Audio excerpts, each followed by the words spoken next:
আজকে বানেশ্বরপুরের এই তাফসীরুল কোরআন মাহফিল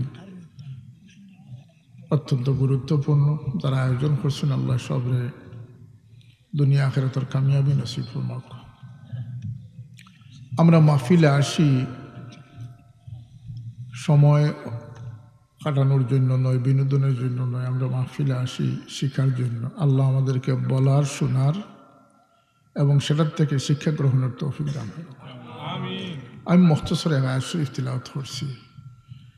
মানুষের জীবন সুন্দর করতে সব মানুষ আগ্রহী। মানুষ অগ্রসর হওয়ার জন্য আল্লাহ পাঠাইছেন। মানুষের জীবন থেমে থাকে না, মানুষ অগ্রসরমান। সকলের বয়স বাড়তেছে, আর বয়সও আল্লাহর এক নিয়ামত। আল্লাহ ফরমাইন ওমান নুআম্মিরহু নুনাক্কিসহু ফিল খালকি আফালা ইয়াকিলুন। যাকে আমি লম্বা হায়াত দেই তার এক এক করে গুণ আবার কমাইতে থাকে। শিশুর দাঁত থাকে না, বয়স্কর দাঁত থাকে না। শিশু শরীর নিজে দাঁড়াইতে পারে না, বয়স্ক মানুষের সহযোগিতা করতে হয়। এইভাবে প্রত্যেকটা ক্ষেত্রে মানুষ আবার শিশু সুলভ আচরণের দিকে যায়।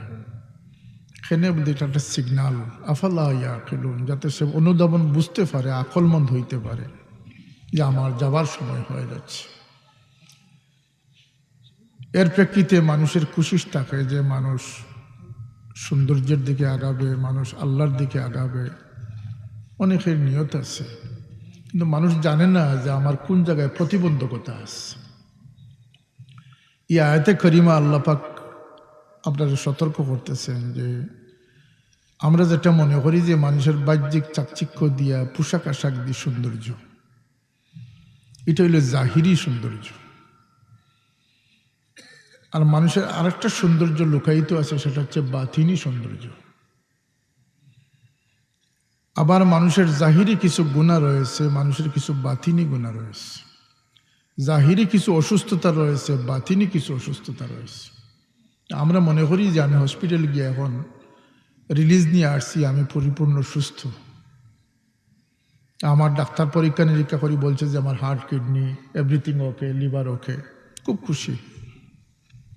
আসলে এগুলো মানুষের রোগ নয়, এগুলো মানুষের জন্য, ইমানদারের জন্য নিয়ামত। আল্লাহর হাবিব সাল্লাল্লাহু আলাইহি ওয়াসাল্লাম আশ্বস্ত করিয়া বাণী প্রদান করছেন, এক মুমিন যখন রোগাগ্রস্ত থাকে, যে সময়টা সে রোগ দ্বারা অতিক্রান্ত করতেছে, শীতকালে গাছের পাতা যেভাবে জ্বরে সাফ হয়ে যায়, এই মুমিন ব্যক্তি তার গুণামুক্ত হয়ে যায়। সুতরাং এটা আমাদের জন্য লাভজনক না ক্ষতিকারক?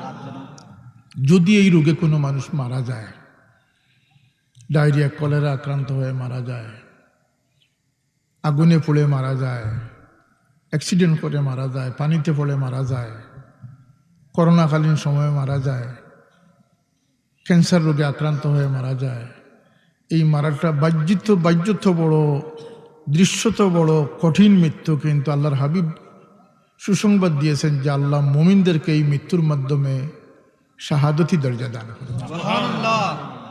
তাহলে শারীরিক হেন কোনো অসুস্থতা নাই যেটাতে মুমিন সবর এখতিয়ার করবে, এটার বিনিময়ে সে জান্নাত না লাভ করবে। অতএব এই রোগগুলো আমাদের জন্য একটি সহায়ক, একটি নিয়ামত।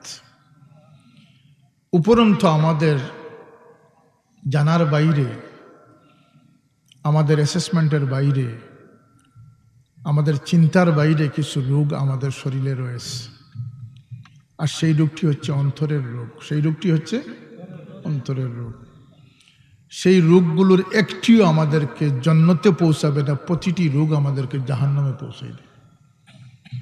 শারীরিক রোগ আমাদের জন্য নিয়ামত, আর বাতিনি রোগ আমাদের জন্য গজব। কথাটা পরিষ্কার হয়েছে নি? বুঝছেন নি আপনারা?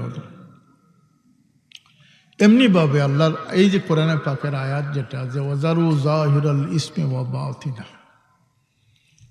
প্রকাশ্য গুনাহ শয়তান মানুষকে দিয়া করায়, এটা তার বড় কৃতিত্ব নয়। শয়তান তখন সফল বা কৃতিত্বের অধিকারী হয় যখন মানুষকে বুঝতে না দিয়া তার অজান্তে যখন তার পদস্খলন হয়, সেটা সবচেয়ে বড় সাফল্য হয়। মুসল্লিকে মুসল্লি বেশে রাখিয়া নামাজি বেশে রাখিয়া তার নামাজের সব থেকে তাকে মহরুম করে দিতেছে। হাজিকে হজে পাঠিয়ে হজের সব থেকে সে মহরুম হয়ে যাচ্ছে। এটা হচ্ছে শয়তানের সবচেয়ে বড় দুঃখা। সে বুঝতে পারে না যে আমার তলপি শূন্য হয়ে যাচ্ছে, জুড়ি শূন্য হয়ে যাচ্ছে। অনেক মানুষ কিয়ামতের দিন গিয়ে উঠবে, হাফিজির দাবিদার হয়ে উঠবে, ইলমের দাবিদার হয়ে উঠবে, ওয়াইজের দাবিদার হয়ে উঠবে, মুফাসসিরের দাবিদার হয়ে উঠবে, দাথার দাবিদার হয়ে উঠবে। সেটার মধ্যে লিল্লাহিয়ত ছিল না, আল্লাহর ওয়াস্তে ছিল না, সেটা মর্দুদ হবে, প্রত্যাখ্যাত হবে, সেটা আল্লাহর দরবারে গ্রহণযোগ্য হবে না। এমনিভাবে কিছু মুসল্লি, কিছু নামাজি, রোজাদার, হাজি আমল নিয়ে যাবে, কিন্তু সে জানে না যে তার আমলগুলো দুনিয়ার জীবনেই লিকেজ হয়ে বের হয়ে গেছে। তার মধ্যে কিছু দুষ্ত্রুটি ছিল, তার মধ্যে যেমন হিংসা। আমার বাবা বলতেন যে নিয়ত ভালো রেখো, অন্যের ভালো দেখলে মনকে খুশি রেখো, বলতেন না ফজলুল সাহেব? এটা হিংসার কারণে হয়। অন্যের ভালো দেখতে পারে না সে, তার মধ্যে একটা হিংসা উদ্বেগ হয়।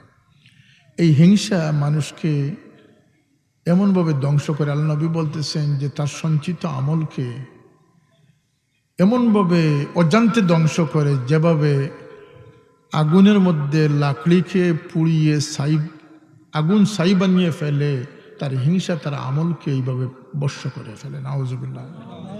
তাই হিংসুর মানুষ যত বেশি এবাদত বন্দেগীতে লিপ্ত থাকুক, তার এবাদতের কোনো ফল সে পাবে না। আমাদের সমাজে আমার প্রতিবেশীর হক, আত্মীয়দের হক, শ্বশুরবাড়ির হকে আমরা মোটামুটি সুচ্চার, মানে এটা হেডকোয়ার্টারের বিষয়। মামার বাড়িতেও আমরা মোটামুটি সুচ্চার, কিন্তু চাচার বাড়ি, ফুফুর বাড়িতে আমরা অত্যন্ত গাফিল। আমরা মনে করি যে এটা নফলের পরেও যদি আরো কিছু থাকে সেটা প্রকান্তরে এই সিলায়ে রাহমি, যেটা এটা আল্লাহ পাক ফরজ করে দিয়েছেন, ইবাদত করে দিয়েছেন। সুবহানাল্লাহ বলবেন। এই ক্ষেত্রে মায়ের পক্ষের আত্মীয়দের চেয়ে বাবার পক্ষের আত্মীয়দের গুরুত্ব শরীয়ত বেশি আরোপ করেছে। আপনি সব ভালো কাজের সাথে সম্পৃক্ত, মসজিদ, মাদ্রাসা, এতেকাফ, উমরা, হজ ভরপুর, কিন্তু আপনি আপনার চাচার সাথে সুসম্পর্ক রাখেন নাই, চাচাতো ভাইয়ের সাথে সুসম্পর্ক রাখেন নাই, ফুফুর খোঁজ খবর নেন নাই। এই যে আপনি হচ্ছেন কাতিয়া, আপনি এই আত্মীয়তার সম্পর্ক ছিন্নকারী।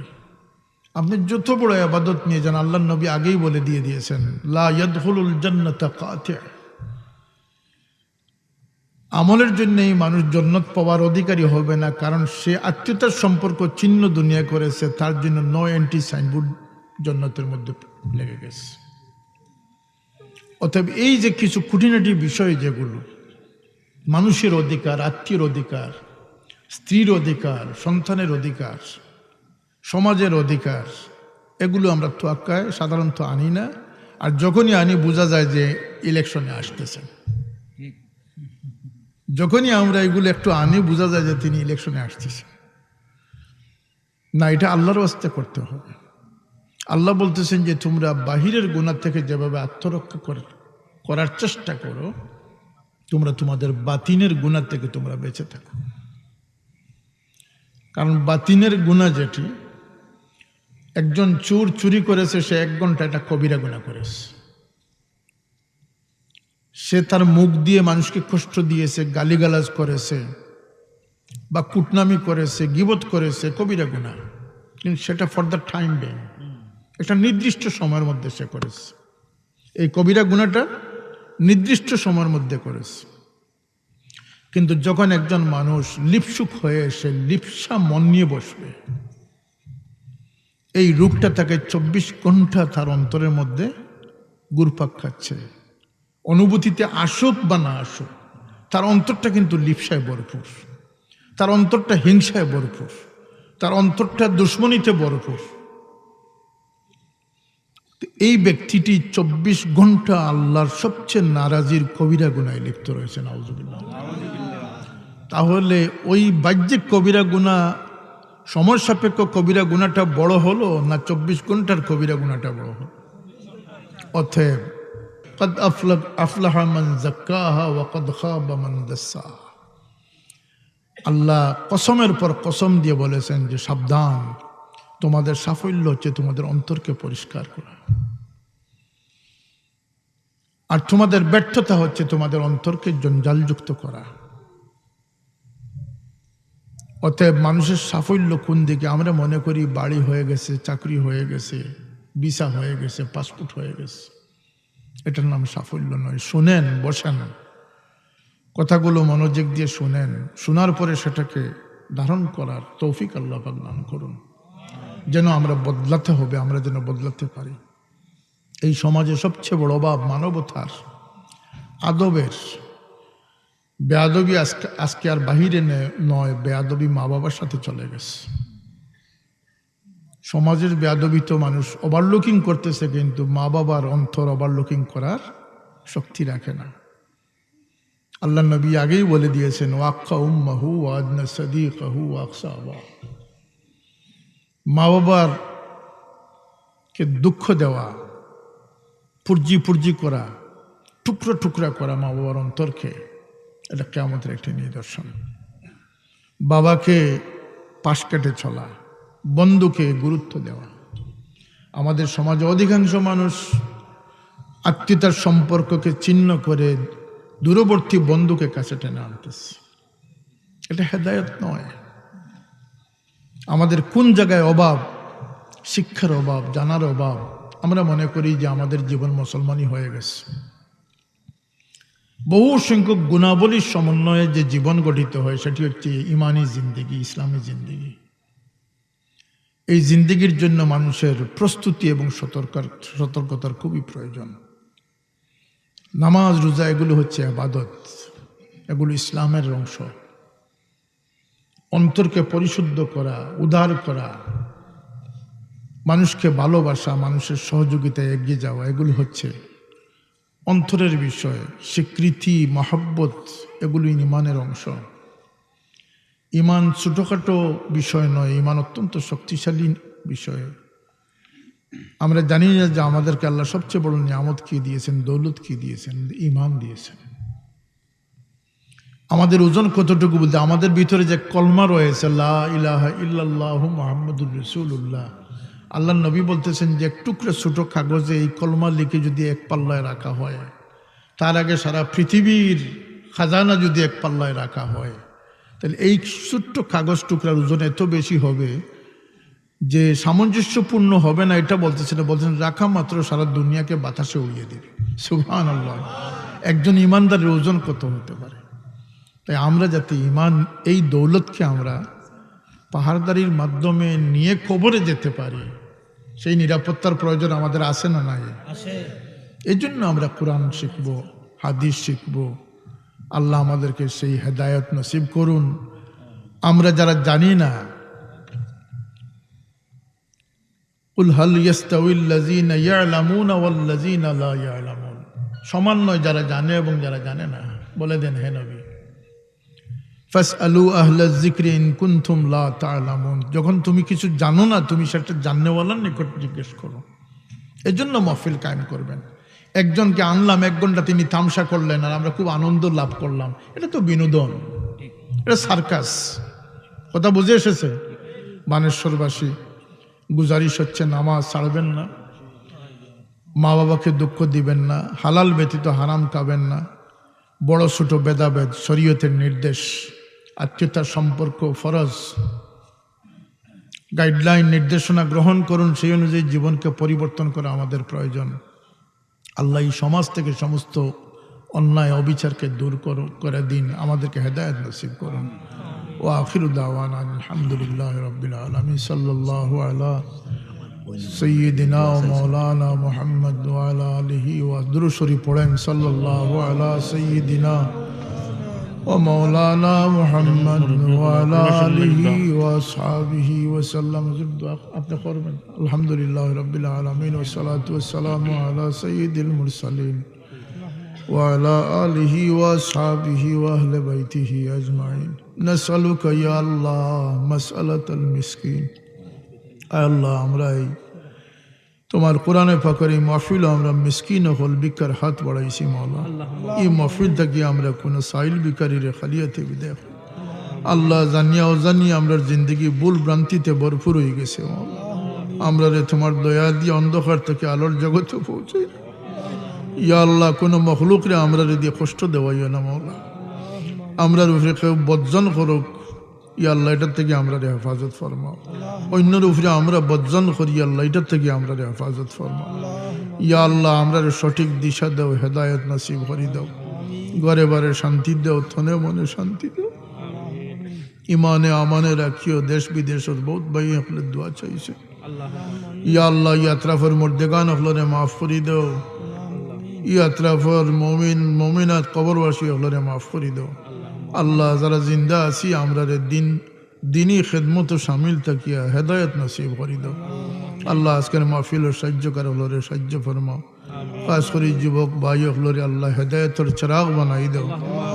اللهم احسن عاقبتنا في الامور كلها واجرنا من خزي الدنيا وعذاب الاخره। ইয়া আল্লাহ আমরা জাহির লইয়া বড় ব্যস্ত, আমরা বাতিনের খোঁজ আমরা রাখি না। মেহরবানি করিয়া আমরা অন্তর আত্মারে তুমি ফাঁক করিল, যে অন্তর তোমার কাছে কলবে সালিম হইব সেই অন্তর আমরা নসিব ফরমাও। আপনার হাবিবর তরিকা মতো জীবন চালাইবার তৌফিক দাও, নামাজি বানাই দাও। ইয়া আল্লাহ আমরার বেকস বিবি বেচারে মাফ করি দাও, খাস করি আমরার কবর আসি মাই বাবারে মাফ করি দাও। আল্লাহ এই মহফিল যে হাজতমন্দ যে হাজত লিয়ে বইসেন হাজতরে তুমি পুরা করি দাও, মুশকিলাতরে আসান করি দাও। পরের দুয়ারে নিয়ে না আল্লাহ তোমার গোলামের জিঞ্জিরে আবদ্ধ রাখি। ও ফাওয়াইদ আমরি ইলাল্লাহ ইন্নাল্লাহ বাসীরুম বিল ইবাদ। سبحان ربك رب العزة عما يصفون وسلام على المرسلين والحمد لله رب العالمين.